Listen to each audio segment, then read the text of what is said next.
Hello students, this is the fourth video lecture of class 10th chemistry chapter chemical reactions and equations. So पिछले lecture में हमने देखा था कि chemical formula कैसे बनानी है। अगर वो बनाने के लिए तुम्हें क्या याद होना चाहिए, वैलेंसीज याद होनी चाहिए। टेबुलर फॉर्म में मैंने लिखाया था, ठीक। अभी जो है एक बार वैलेंसीज याद हो गई, सारे एलिमेंट्स के सिंबल याद हो गए, तो केमिकल फार्मूला बनाना आसान है, ठीक। वो उसका जो प्रैक्टिस है वो भी पिछले क्लास में दिया था। अभी जो है हम क्या करेंगे कि अगर तुम्हें वो पता चल गया तो क्वेश्चन ऐसा पूछता है कि hydrogen gas combines with nitrogen to form ammonia, ठीक है। तो उसको कैसे बनाएंगे, जैसे इसने पहले ही क्वेश्चन में मेंशन किया है गैस, ठीक है। हमें क्या बनाना है, हमें स्केलेटल इक्वेशन बनाना है। तो स्केलेटल इक्वेशन बनाना है तो कैसे बनाएंगे, तो बोला हाइड्रोजन गैस है, उसने कंबाइन किया नाइट्रोजन के साथ। तो मैंने जब भी बोला हाइड्रोजन है तो क्या लिखेंगे H2। गैसियस स्टेट में दिखाया है तो अपवर्ड एरो दिखा सकते हैं। अच्छा, उसके साथ क्या है nitrogen N2, nitrogen gaseous state में होती है। अब ये जो N2 है ये इसको तुम स्मॉल g करके भी लिख सकते हो, ठीक। अपवर्ड एरो से भी बता सकते हैं, स्मॉल g से भी दिखा सकते हैं। तो यहाँ पे स्मॉल g के साथ रिएक्ट करके मतलब नाइट्रोजन और हाइड्रोजन गैस जब कंबाइन होते तो वो क्या बनाते हैं अमोनिया। अमोनिया का भी मैंने तुम लोग को फॉर्मूला लिखवाया था, वो क्या था NH4, ठीक है। अमोनिया भी गैस होती है, गैसियस स्टेट में होती है, उसे अपवर्ड एरो या स्मॉल g से रिप्रेजेंट कर सकते हो। अभी पिछली बार हमने ये भी डिस्कस किया था कैरेक्टरिस्टिक्स ऑफ केमिकल इक्वेशन, ठीक है। केमिकल इक्वेशन जब भी हम लिखते हैं तो हम क्या क्या चीज़ें दिखाते हैं कि हम एक एरो बनाते हैं, एरो के लेफ्ट हैंड साइड पे कुछ लिखते हैं, राइट हैंड साइड पे लिखते हैं। जो लेफ्ट हैंड साइड पे आते हैं उन्हें रिएक्टेंट्स कहते हैं, राइट हैंड साइड पे प्रोडक्ट्स लिखते हैं। Arrow shows the direction of the reaction, ये सब डिस्कस किया था। तो रिएक्टेंट्स और प्रोडक्ट्स के बारे में पिछले लेक्चर में डिस्कस किया था। फिजिकल स्टेट, हम फिजिकल स्टेट मेंशन करते हैं, ठीक है, रिएक्टेंट्स और प्रोडक्ट्स का ब्रैकेट के अंदर, ठीक है। सॉलिड हो तो स्मॉल s से रिप्रेजेंट करते हैं, गैस है तो स्मॉल g से, लिक्विड है तो स्मॉल l से। इसके अलावा गैसियस स्टेट को अपवर्ड एरो से रिप्रेजेंट कर सकते हैं। प्रेसिपिटेट देखा था जिसको पीपीटी भी लिखते हैं, लेकिन टेक्स्ट बुक कहती है कि अप डाउनवर्ड एरो से ही शो करना है। क्यों? क्योंकि प्रेसिपिटेट क्या है, इनसॉल्यूबल सॉलिड, तो उसको डाउनवर्ड एरो से शो करेंगे। तो ये भी हमने डिस्कस किया था कि फिजिकल स्टेट हम केमिकल इक्वेशन में कैसे रिप्रेजेंट करते हैं। जो थर्ड कैरेक्टरिस्टिक है वो ये है कि some chemical reactions take place under specific reaction conditions, ठीक है। तो जो भी कुछ केमिकल रिएक्शंस ऐसे कि उन्हें कुछ रिएक्शन कंडीशन चाहिए, अगर वो कंडीशन होगी तो ही वो रिएक्शन होगा। बोले कैसे, कौन सी कंडीशंस ऐसे जैसे कि टेम्परेचर, प्रेशर, कैटलिस्ट, ठीक है। तो टेम्परेचर, कुछ स्पेसिफिक टेम्परेचर होना चाहिए कि इतना टेम्परेचर होगा तो ही ये पर्टिकुलर रिएक्शन होगी, या इतना प्रेशर होगा तो ही ये पर्टिकुलर रिएक्शन होगी। इसके अलावा एक सब्सटेंस है जिसे हम कहते हैं कैटलिस्ट। कैटलिस्ट क्या होता है, कैटलिस्ट वो होता है कि अगर वो प्रेजेंट है तो ही वो पर्टिकुलर रिएक्शन होगी, अगर वो प्रेजेंट नहीं है, कैटलिस्ट प्रेजेंट नहीं है तो वो रिएक्शन नहीं होगी।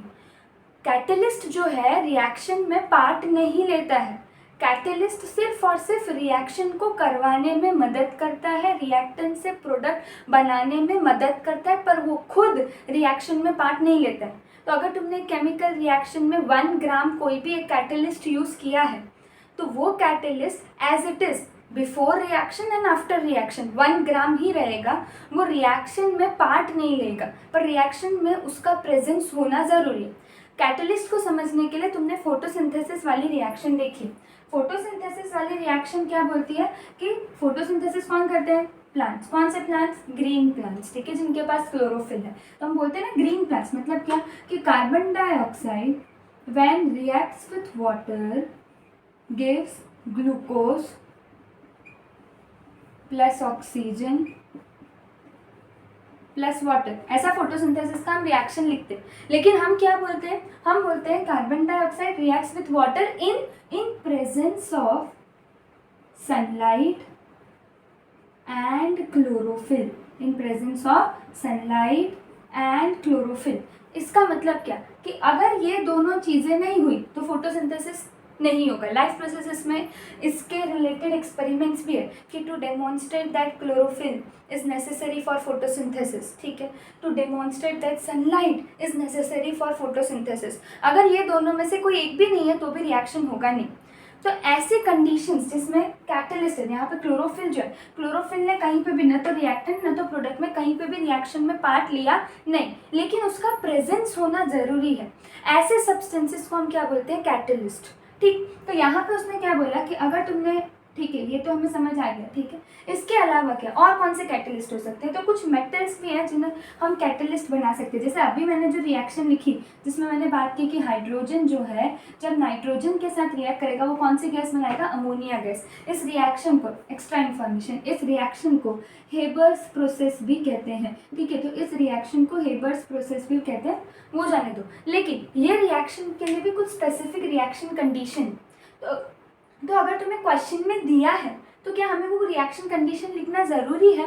नहीं। अगर तुम्हें पता है, जैसे कि बोला कि रिएक्शन ऑफ फोटोसिंथेसिस लिखो, तो तुम्हें पता है कि फोटोसिंथेसिस सनलाइट और क्लोरोफिल के प्रेजेंस में होता है, तो वहाँ पे तुम्हें रिएक्शन कंडीशन मेंशन करना ज़रूरी है। लेकिन इस केस में तुम्हें नहीं पता है तो नहीं लिखोगे तो चलेगा, पर क्योंकि मुझे पता है मैं बताऊंगी। जैसे जब हाइड्रोजन नाइट्रोजन के साथ रिएक्ट करता है अमोनिया गैस बनानी, तो इसके लिए 500 डिग्री सेल्सियस जितना टेम्परेचर चाहिए होता है।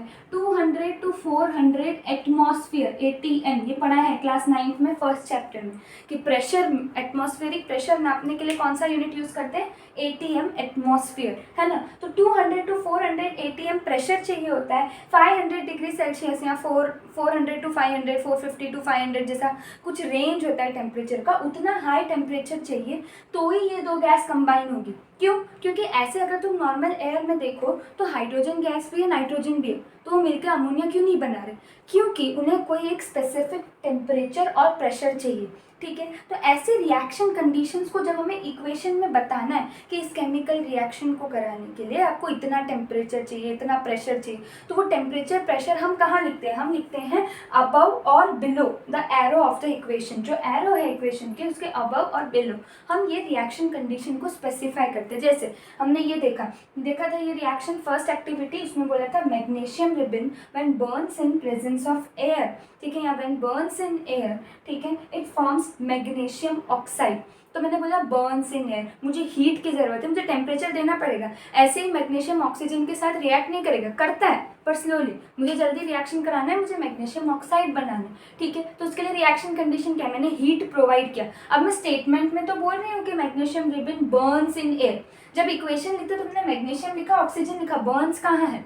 तो वो जो रिएक्शन कंडीशन है कि तुमने टेम्परेचर दिया, लिया, कम किया, ज़्यादा किया, प्रेशर दिया, कैटलिस्ट कोई ऐड किया कि नहीं किया, ठीक है, तो वो सारा चीज़ है एरो के ऊपर नीचे लिखते हैं। उसके अलावा एक और रिएक्शन है, देखो जैसे यहाँ पे reaction of carbon monoxide gas with hydrogen gas to form liquid methanol. ठीक है, इसको अगर हमें इक्वेशन के फॉर्म में लिखना है तो हमें पता है कार्बन मोनोऑक्साइड कैसा दिया गैस में? Carbon monoxide. ठीक है, तो कार्बन मोनोऑक्साइड गैसियस स्टेट में, तो हमने क्या किया? अपवर्ड एरो में लिख दिया। ओके, तो कार्बन मोनोऑक्साइड गैसियस स्टेट में है, रिएक्ट्स विथ हाइड्रोजन गैस, तो मैंने H2 डाला और ये गैसियस स्टेट डाल दिया, और इसने क्या बनाया? Forms methanol. अब ये जो मीथेनॉल है ये तुमको देखो, ये रिएक्शन इस चैप्टर में दिया है तो मैंने लिखा है, लेकिन प्रोडक्ट का नाम कहाँ से आया, कैसे उसका लिखना है, वो यहाँ पे नहीं, वो चैप्टर 4 केमिस्ट्री का जो चैप्टर 4 आएगा कार्बन एंड इट्स कंपाउंड, उसमें हम पढ़ेंगे। ठीक है, तो अभी चिंता करने की जरूरत नहीं, मैं सिर्फ ये रिएक्शन बता रही क्योंकि ये रिएक्शन जब तुम टेक्स्ट बुक रीड करोगे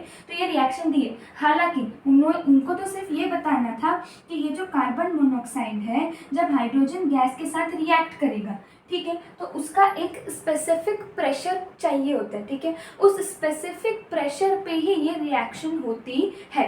ठीक है, तो तुमको ये देखना है कि यहाँ पे कितना ATM है, मैं नहीं बताऊंगी, तुम देखो।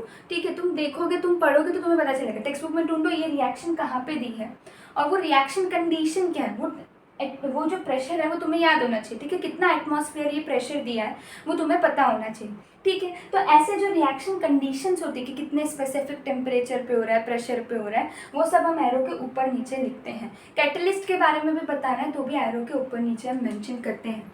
उसके अलावा तुमने इस वीडियो लेक्चर में और क्या सीखा है? तुमने ये सीखा है कि अगर कोई भी रिएक्शन ऐसा दिया है तो तुम्हें उसको किस फॉर्म में कन्वर्ट करने आना चाहिए? Skeletal equation. स्केलेटल इक्वेशन का दूसरा नाम याद आता है?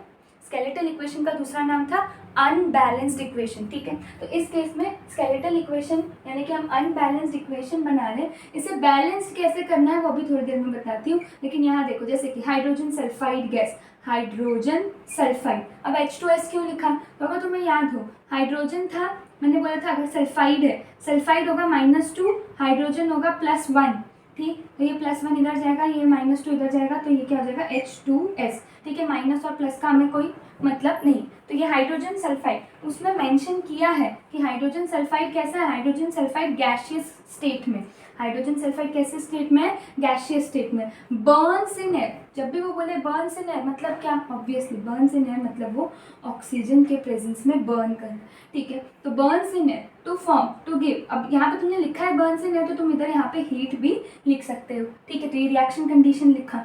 टू गिव वाटर, वाटर है, वाटर कैसे स्टेट में होगा, एक्वस के लिक्विड, लिक्विड स्टेट में होगा, पिछली क्लास में डिस्कस किया था। और वो बनाएगा सल्फर डाइऑक्साइड, सल्फर डाइऑक्साइड भी गैसियस स्टेट में होती है, अपवर्ड एरो से रिप्रेजेंट करेंगे। नहीं पता है, अगर इधर मेंशन नहीं है, तुम्हें नहीं पता है तो कोई बात नहीं, तब तुम फिजिकल स्टेट नहीं भी लिखोगे तो चलेगा। वाटर का वो लोग कभी बताएंगे कभी नहीं बताएंगे, नहीं बताएगा, तुम्हें पता है ना वाटर का स्टेट क्या होगा, लिक्विड स्टेट, तो लिक्विड लिख दो। लेकिन अगर तुम्हें बताया गया कि हाइड्रोजन सल्फाइड गैसियस स्टेट में, तो you have to mention upward arrow. Burns in air, obviously air है तो तुमको यहाँ पे भी क्या करना पड़ेगा, अपवर्ड एरो बनाना पड़ेगा। इस तरह से तुम केमिकल इक्वेशन लिख सकते हो। एक और देखो, solution of barium chloride and sodium sulphate, तो पहले ये दोनों लिखने आने चाहिए। बेरियम है तो बेरियम क्या था, Br क्या था, बेरियम है तो क्या होगा Ba, ठीक है। Ba वैलेंसी क्या थी +2, क्लोराइड Cl वैलेंसी क्या थी -1, ठीक है। तो ये क्या हो जाएगा, 1 इधर चला जाएगा और 2 इधर, तो ये क्या हो जाएगा BaCl2। अगर ये नहीं आया फिर से प्रीवियस वाले वीडियो लेक्चर पे जाओ या वो टेबल खोलो जो मैंने पहले वाले वीडियो लेक्चर में तुमको बनवाया था, ठीक है। वो टेबल में पहले तो सिंबल के साथ उसकी वैलेंसी याद नहीं होगी तो केमिकल फार्मूला नहीं बनेगा, केमिकल फार्मूला नहीं बनेगा तो ये इक्वेशन बना नहीं पाओगे, ठीक है। अब फील हो रहा है कितना इंपॉर्टेंट है, इसलिए बोल रही हूँ कि पहले वो टेबल लर्न करो फिर इधर आओ, ठीक। तो यहाँ पे देखो ये बेरियम क्लोराइड है, ये बेरियम क्लोराइड जो है उसमें बोला सोल्यूशन के फॉर्म में, सोल्यूशन के फॉर्म में मतलब क्या, ओरिजिनली तो वो सॉलिड होता है लेकिन उसको सोल्यूशन के फॉर्म में यूज़ करें यानी एक्वस स्टेट। ये बेरियम क्लोराइड किसके साथ रिएक्ट करेगा, सोडियम सल्फेट, याद करो सोडियम क्या था +1, तो यहाँ पे आएगा उसका वैलेंसी +1। सल्फेट कैसे रिप्रेजेंट करते हैं, SO4, उसका वैलेंसी क्या है -2, तो ये 2 इधर चला जाएगा और ये 1 इधर मतलब इसको तो कुछ ही नहीं देंगे तो क्या लिखेंगे Na2SO4, Na2SO4, ठीक है। Na2SO4 कैसे स्टेट में, मैंने बोला ना सोल्यूशन से, solutions of barium chloride and sodium sulphate, यानी कि ये क्या हो जाएगा एक्वस स्टेट लिखेंगे। यहाँ एक्वस स्टेट लिखा तो क्या बनता है, यहाँ से क्या बनेगा बेरियम क्लोराइड और सोडियम सल्फेट से, तो वो बोलता है इनसॉल्यूबल बेरियम सल्फेट, तो बेरियम सल्फेट बनता है तो Ba का +2, SO4 का -2, तो 2 से 2 कट हो गया, तो बेरियम सल्फेट की फॉर्मूला क्या हो गई BaSO4 प्लस सोल्यूशन ऑफ, ये इनसॉल्यूबल था, इनसॉल्यूबल मतलब याद आता है इनसॉल्यूबल सॉलिड जो सोल्यूशन में सॉल्यूबल नहीं है, ऐसे को हम क्या बोलते हैं प्रेसिपिटेट। प्रेसिपिटेट को हम किस तरह से रिप्रेजेंट कर रहे थे, डाउनवर्ड एरो से रिप्रेजेंट कर रहे थे ब्रैकेट के अंदर, ठीक। ये इनसॉल्यूबल सॉलिड को रिप्रेजेंट कर रहे हैं, साथ ही साथ क्या बना था सोल्यूशन, किसका सोल्यूशन, सोडियम क्लोराइड, ठीक है। तो Na और क्लोराइड Cl का था -1, Na का था +1, तो फॉर्मूला क्या हो गया NaCl। NaCl तो बना लेकिन ये कैसे स्टेट में है, सोल्यूशन स्टेट यानी कि एक्वस स्टेट में है, ठीक है। तो ये रिएक्शन हो गई, ठीक है। तो यहाँ पे तो वो मेरे को ये बताना था कि ये इनसॉल्यूबल है, ठीक, इसलिए मैंने नीचे डाउनवर्ड एरो से रिप्रेजेंट किया, मुझे यहाँ पे इधर फोकस लेना था इसलिए। तो इस तरह से तुम रिएक्शन से ये केमिकल रिएक्शन दी है, ठीक है। रिएक्शन कंडीशंस के बारे में पिछली क्लास में नहीं बताया था इसलिए इधर बताया है क्योंकि मुझे ये रिएक्शंस पे फोकस दिलाना था। ये रिएक्शन तभी लिख पाओगे जब तुम्हें एलिमेंट का सिंबल पता होगा, वैलेंसी पता होगी, केमिकल फार्मूला लिखने के बाद तुम्हें उसी केमिकल इक्वेशन जो भी इस केमिकल रिएक्शन दी है उसी में तुम लोग को हिंट मिलेगा कि वो एक्वस स्टेट में है, सॉलिड स्टेट में है, लिक्विड स्टेट में, कैसे स्टेट में, ठीक है। या सोल्यूशन दिया, सोल्यूशन मतलब वो बता रहा है कि वो एक्वस स्टेट में है, ठीक है। तो ये सारे हिंट्स को दिमाग में रखते हुए you can solve this 2 questions. Apart from this इसमें से कुछ टेक्स्ट बुक वाले क्वेश्चन भी है, तो मैं इंडेक्स क्वेश्चन में देखो, इंडेक्स क्वेश्चन एक तो इधर आ गया है, दूसरा इंडेक्स क्वेश्चन मैंने पिछली क्लास में ही सॉल्व कराया था। अच्छा, उसके अलावा टेक्स्ट बुक में भी पीछे 4 क्वेश्चन दिए, उन्होंने बोला कि पहले तो उसको ट्रांसलेट करो इनटू इक्वेशन। तो उन लोगों ने ऐसा केमिकल रिएक्शन दिया है इस फॉर्म में जैसे मैंने लिखा है यहाँ पे, और उन्होंने बोला कि उसको पहले ट्रांसलेट करो किसमें, केमिकल इक्वेशन में। केमिकल इक्वेशन में ट्रांसलेट करने के बाद अब तुम्हें क्या करना है, बैलेंस। तो मैं इसलिए पहले कह रही हूँ कि पहले तुम इसे ट्रांसलेट तो करना सीखो, ये ट्रांसलेट करो, ये ट्राई करो क्वेश्चंस, और अगर नहीं होता है तो बताओ, कमेंट सेक्शन में तुम लोग डाल सकते हो इसके आंसर्स, ठीक है। तो ये सॉल्व करो, ये इक्वेशन क्या आती है वो लिखो, ठीक है। उसके बाद अब नेक्स्ट लेक्चर में हम क्या सीखेंगे कि हमें केमिकल इक्वेशंस को कैसे बैलेंस करना है।